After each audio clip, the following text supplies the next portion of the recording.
I was deep inside the guts of Server Rack 5, inhaling the comforting scent of ozone and dust bunnies, when the summons came. It was a nervous intern named Colin, shaking like a chihuahua passing a kidney stone. He was stammering, telling me that Mr. Spencer Bradford wanted to see me in the glass-walled conference room immediately. I wiped the sticky gray thermal paste off my hands onto my jeans because, at this point, screw the corporate dress code. I am a 55-year-old man keeping the digital nervous system of this company alive, and I headed upstairs. Now, before I tell you how I turned a massive logistics company into an expensive brick in less than 3 hours, do me a favor.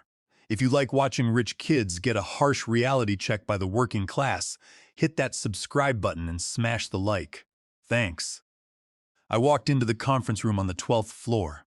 The air conditioning was set to a temperature that felt like a meat locker. Sitting in the chief executive officer chair was the boss's son, Spencer Bradford.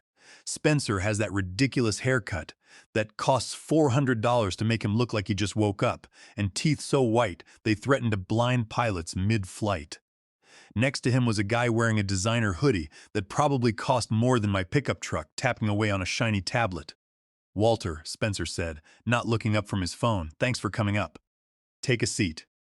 I did not sit down.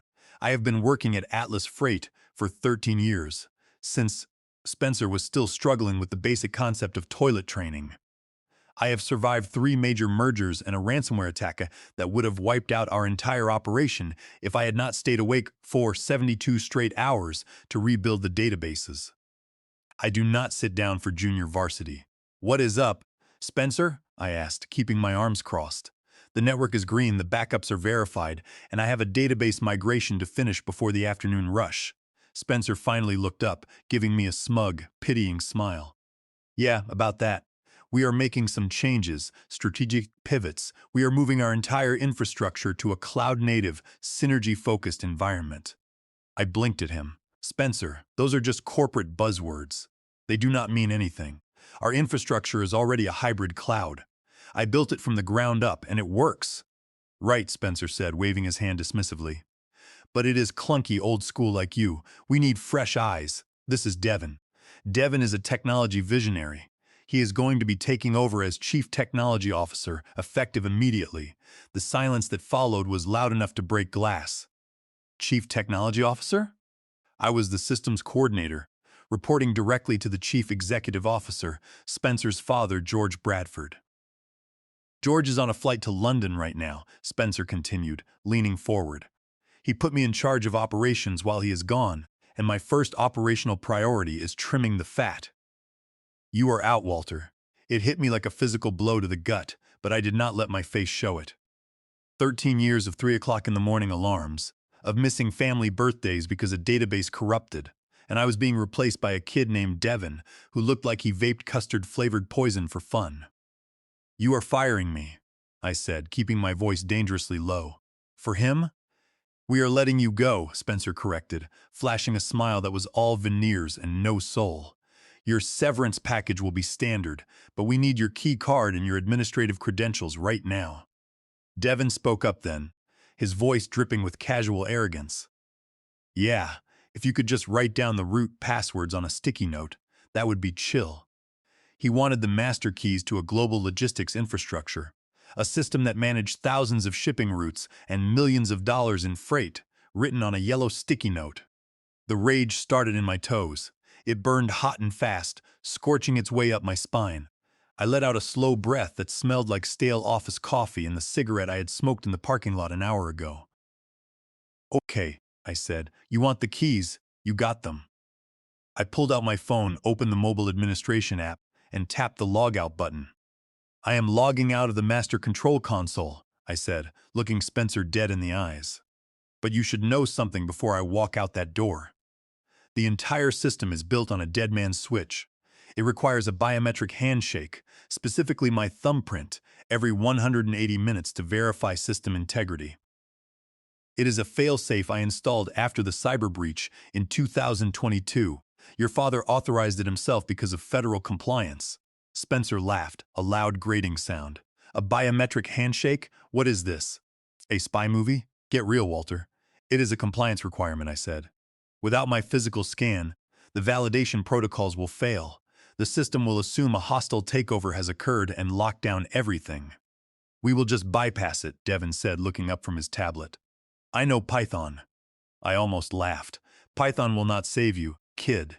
You have exactly 3 hours before the servers go dark, the vendor API connections sever, and the warehouse robots freeze in place. Spencer stood up, pointing a finger at me. You are bluffing.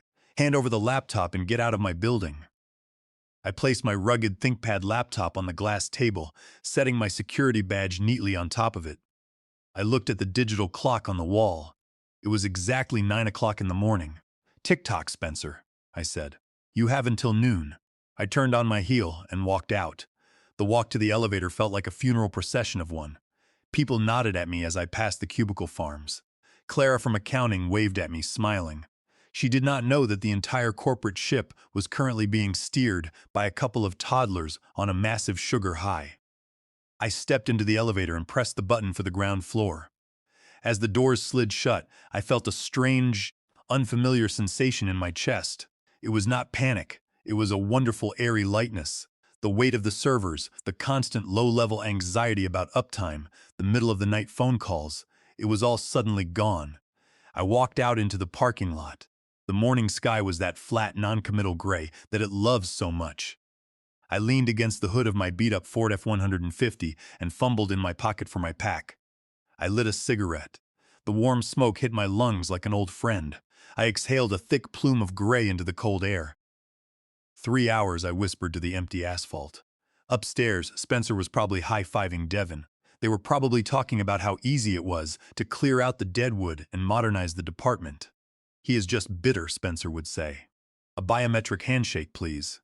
Who does he think he is, James Bond? Devin would be inspecting my laptop, complaining about how old it was and talking about ordering sleek, new MacBook Pros. They wouldn't even attempt to log into the main systems for another 30 minutes. They would be too busy planning their new office decor and arguing about where to place the beanbag chairs. But the servers are cold, mathematical beasts. They do not care about synergy or youthful vision. At exactly 9:15 in the morning, the first scheduled task would attempt to run. It was a heartbeat check that pinged the external vendor gateways to verify that our shipping API connections were secure. The timestamp on the last successful verification would be older than 15 minutes. The system would automatically flag a soft warning, a small amber light on the main system's dashboard. But Spencer and Devin were not looking at the dashboard. They were probably looking at organic coffee makers online. I ground the cigarette butt into the pavement with the heel of my boot. I was not going home yet. I had a front row seat to the apocalypse, and I was not about to miss the opening act. There is a dive bar across the street from the office called the Library. It is the kind of place that smells of stale beer and neon lights even in the morning. I walked in, took a stool near the window, and ordered a double whiskey neat. I set my personal phone on the wooden bar. I had installed a private relay months ago, a private script that pinged my personal device whenever the Atlas freight servers threw a critical error. At exactly 9:45 in the morning, my phone buzzed on the bar. Notification, user admin failed login attempt, IP address, internal executive suite. I smirked, taking a slow sip of the whiskey. They were trying to get in. Hey, Devin would be saying, staring at the screen. Spencer, it is not letting me log in. It says access denied. Guarantor key missing. Try password 123. Spencer would suggest, waving his coffee cup. It is locked out, dude. Devin would whine. Call IT support and tell them to reset the administrator password. Spencer would snap. Tell them to override it immediately. I took another sip of my drink.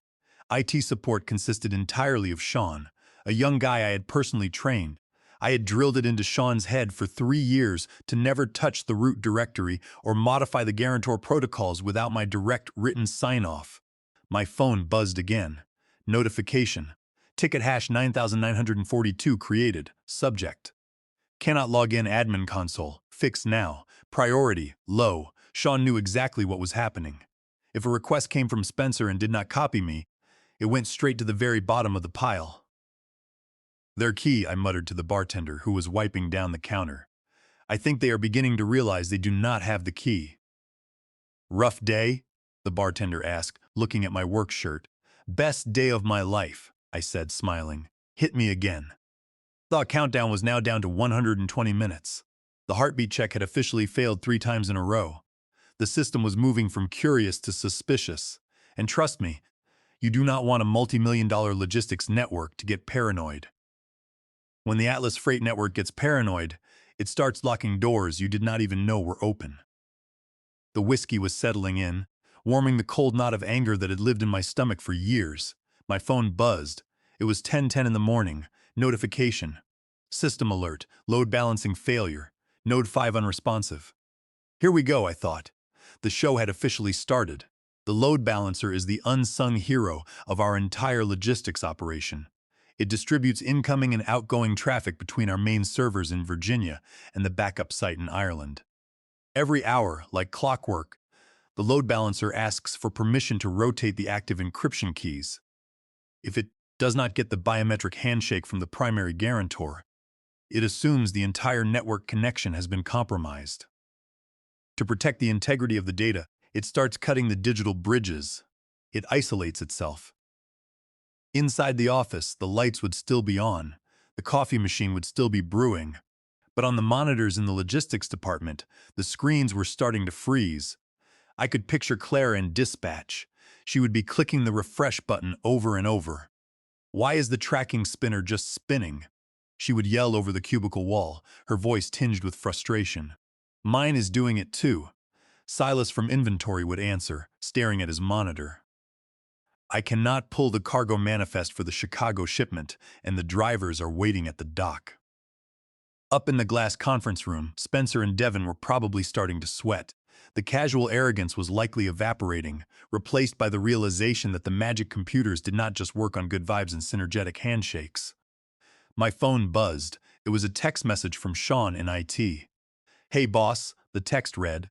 Strange request from the prince. He is screaming in the hallway about passwords. Says you quit. The main dashboard is flashing bright yellow. What is going on? I did not reply. I took another sip of my whiskey and watched the traffic crawl past the window. 10 minutes later, at 10:20 in the morning, my phone buzzed again. This time it was an unknown number, but I knew exactly who it was. Hey Walter, the text read. It is Spencer. Devin is having a little trouble syncing his credentials with the server. Does the system really need your physical scan, or is there like a master override code we can use? Just need to push a small update. Thanks. Quick question. A small update. The classic language of the completely incompetent. He still thought this was just a minor glitch, a temporary hitch in his grand plan. He did not understand that he was sitting inside a submarine at the bottom of the ocean, and he had just opened the screen door to let in some fresh air. I tapped out a quick response. Not a code, I wrote. It is biometric. 100 minutes left, Spencer.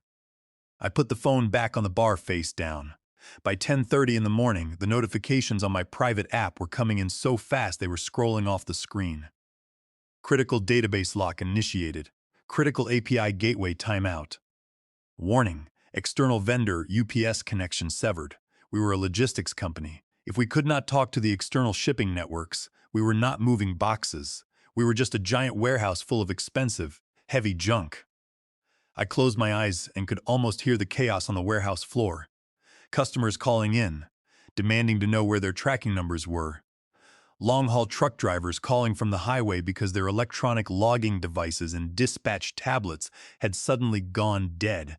Down in the basement, the hum of the servers would be changing pitch.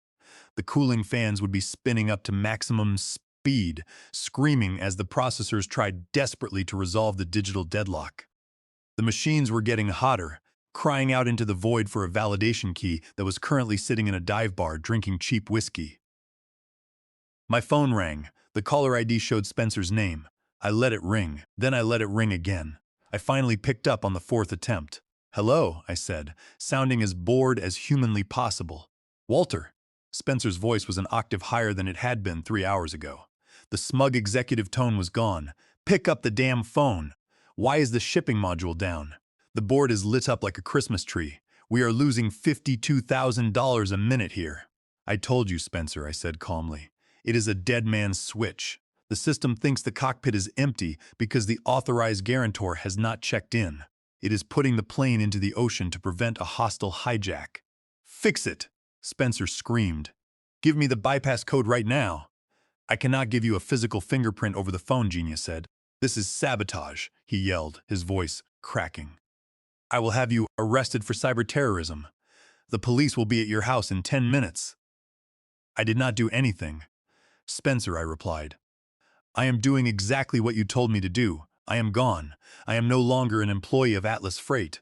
The system is working exactly as it was designed to work. It is verifying that the authorized administrator is present. You fired the authorized administrator. This is entirely on you. Devin says he can bypass the lock, Spencer shouted. He is in the command shell right now. I let out a genuine, hearty laugh. Devin is in the command shell? Tell Devin that if he tries to force a mount on the encrypted drive without the guarantor key, he will trigger the scorched earth protocol. The system will delete the encryption headers, and your entire database will turn to random noise forever. There was a long, muffled silence on the other end of the line. I could hear Spencer frantically talking to Devin in the background. I heard Devin's voice, high-pitched and panicked, saying, "Wait, did he say scorched earth? Tell him to stop typing." "You are bluffing," Spencer said, but his voice was shaking so hard he could barely get the words out. "Try me," I said. "You have 85 minutes left." I hung up the phone. The bartender poured me another shot of whiskey without me even asking.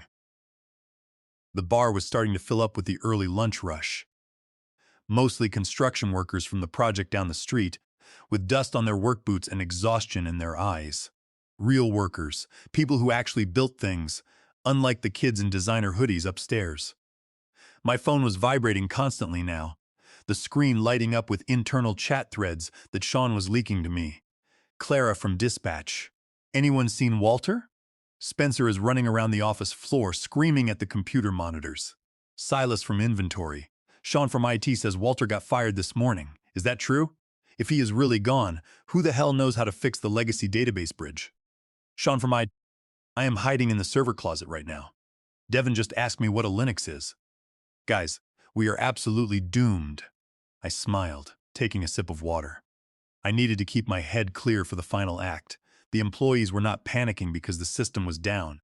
They were panicking because they knew the people in charge were completely incompetent. I knew what Spencer's next move would be.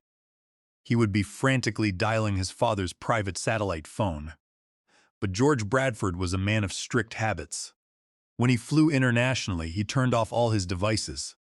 He was currently somewhere high over the Atlantic Ocean, blissfully unaware that his only son was actively setting his multi-million-dollar legacy on fire. At exactly 10:45 in the morning, a new number appeared on my screen. It was Neil, the lead technician for Synapse Support, our external technology contractor. "This is Walter," I answered. "Walter, thank goodness," Neil said, sounding stressed. "This is Neil from Synapse. Look, we just received a Priority 1 emergency ticket from a guy named Spencer Bradford. He is demanding we remote into the core server and manually disable the biometric lock. He says he is the acting chief executive officer." "He is," I said, leaning back against the bar booth. "Okay, well, he is literally screaming at my techs," Neil said. "But here is the problem. I am looking at the system documentation you filed last year, the primary guarantor protocol. It states explicitly that any attempt to override the biometric lock remotely is a direct violation of the federal data privacy regulations." I took a slow sip of my whiskey. "That sounds accurate, Neil. Section 12 Alpha?" "Right," Neil sighed. "Because Atlas Freight handles sensitive pharmaceutical shipments and government medical logistics, the data falls under the Health Insurance Portability and Accountability Act security rule. Specifically, Title 45 of the Code of Federal Regulations, Section 164.312. If we attempt to bypass the access controls remotely without the guarantor, we violate federal law. It triggers an automatic audit of our systems too." "Exactly," I said. "And under the Health Information Technology for Economic and Clinical Health Act, the HITECH Act, the penalties for a willful violation are severe." "Exactly," Neil said, his voice rising. "We could lose our licensing and my company could face fines up to $1,500,000. I tried to explain this to Spencer, but he just screamed that I was fired too. Sounds like him, I said so. What do you want to do, Neil? We are already seeing packet loss in the 85% range, Neil said. The warehouses are going completely dark. The automated robots have stopped moving entirely. But I am not going to federal prison for a kid who does not know the difference between a router and a toaster. We are going to follow the protocol. We are doing nothing. Smart move, I said. If you intervene, you share the legal liability. Let it ride. Document everything and record the phone calls. Already doing it, Walter. Good luck. I hung up the phone. It was 10:50 in the morning. Exactly 70 minutes left before the final shutdown. The complication for Spencer was not just the technology. It was the intricate web of federal legal and bureaucratic armor I had spent years building around that technology. He did not realize that by trying to force his way in, he was fighting the entire federal legal code regarding medical data protection. I had built that digital wall not to keep professional hackers out, but to keep arrogant, unqualified idiots like him from destroying the company. My phone buzzed with another text from Sean. Sean, Walter, Spencer is literally crying. He is locked in the glass conference room, banging his fists on the table. Devin is sitting on the floor with his head in his hands. The lights in the main hallway just flickered and went half dark. Is that normal? Me. Load setting. The server room is cutting power to non-essential circuits to preserve the core database memory. Tell everyone to save their work locally on their hard drives. The network storage drives are about to vanish. The bartender looked at me, shaking his head. You waiting for someone, Walter? Yeah, I said, checking the digital clock on my phone. I am waiting for an apology. At exactly 11:55 in the morning, Spencer called again, his voice completely defeated. Walter, he whispered, I am sorry. Just come back and fix the system. We can hire you as a consultant. A consultant? I asked. You humiliate me, and now you want a consultant? The external contractors will not touch it, Spencer cried. They say it is illegal. It is the law, Spencer. Open my ThinkPad guest account, go to folder Doomsday, and read page 42, section 12 alpha, I said. I heard him fumbling, then reading in a trembling voice. Any attempt to bypass this biometric lock will result in an automatic notification to the Department of Homeland Security, Cyber Division, and an immediate freeze of all corporate assets pending federal audit. You rigged it to call the feds? He gasped. I secured it, I said. If Devin tries to force a login, you are a federal felon. You have less than 2 minutes. Come back, he begged. Triple your salary. Even if I left the bar now, I wouldn't make it. You wanted to trim the fat. Spencer, well, you cut the heart out. I hung up. At noon exactly, the notification stopped. A final alert read, system status, lockdown initiated, assets frozen, federal report filed. Boom, I whispered, closing my tab. When the lockdown hit, the smart building became a dark, hot prison. All electronic blinds slammed shut and the air conditioning died. At the warehouses, the automated robots stopped dead, blocking the aisles. Shipping trucks backed up to the highway. Devin, the technology visionary, threw his tablet down and ran for the stairs to escape, terrified of going to jail. At 12:15, Mr. George Bradford's private aircraft landed early. He called my phone. Walter, George barked. I am looking at a dashboard that tells me my company has ceased to exist. I have a notification from Homeland Security. Spencer says you went rogue and are holding the system for ransom. Spencer lies. George, I said. I was fired at 9 this morning. I logged out. The system is waiting for the authorized guarantor. That is the lock, working exactly as you paid for it. He fired you? George growled. Get back to the office. I do not work there anymore, George. If you want me to fix this, it will not be cheap. We will talk when I get there, George said. Meet me in the lobby. I drove back slowly. The parking lot was absolute chaos. I leaned against my truck and waited. A Blacktown car screeched in, and George Bradford stepped out, looking like a furious silver-haired linebacker. We walked into the dim, hot lobby together. The head of security ran up, sweating, saying the turnstiles were locked shut. George kicked the metal bar of a turnstile so hard the gears snapped. It works now, he growled. We took the stairs to the 12th floor. The glass conference room was fogged from the heat. Spencer sat alone in the dark. George threw the door open. Spencer jumped, crying, Dad, Walter sabotaged us. George picked up my ThinkPad. Why did he do that, Spencer? Because we were making upgrades, Spencer stammered. He fired me at 9 this morning, I said from the doorway. George turned to his son, his eyes cold. You fired the primary systems guarantor while I was over the ocean? While we have 3 major federal shipping contracts pending renewal. You unplugged the life support machine because you wanted to charge your phone. Fix it, George said to me. I cannot, George. Access is restricted to authorized personnel. Rehire him, Spencer, George ordered. Apologize and rehire him. Spencer looked at me, weeping. Walter, I am rehiring you. I am sorry. I shook my head. I want full autonomy, no oversight from Spencer, a 5-year contract and a 30% raise. Done, George said, and I want Spencer's office, I added. Get your things, Spencer, George ordered. You are moving to the basement cubicles. Spencer shuffled out like a beaten dog. The walk to the basement server room was a coronation. As I passed the bullpen, Sean and the IT staff cheered. Status, Sean? I asked. Critical, Sean said. Core temperature is rising. We reached the server room door. I pulled the emergency physical key from under the fire extinguisher and unlocked it. Inside, the fans were screaming at max speed.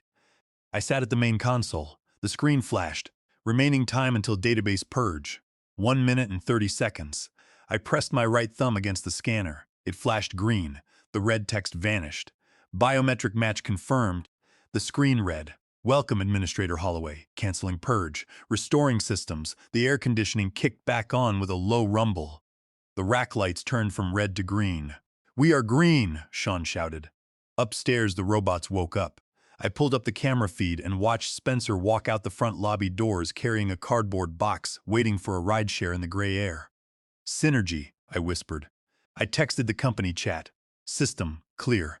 Do not touch my settings again. See you all tomorrow morning. We are all healed, especially my bank account. Big thanks for watching, you sneaky seniors. Subscribe to keep the coffee pot brewing revenge. Your ex-colleagues will not know what hit them.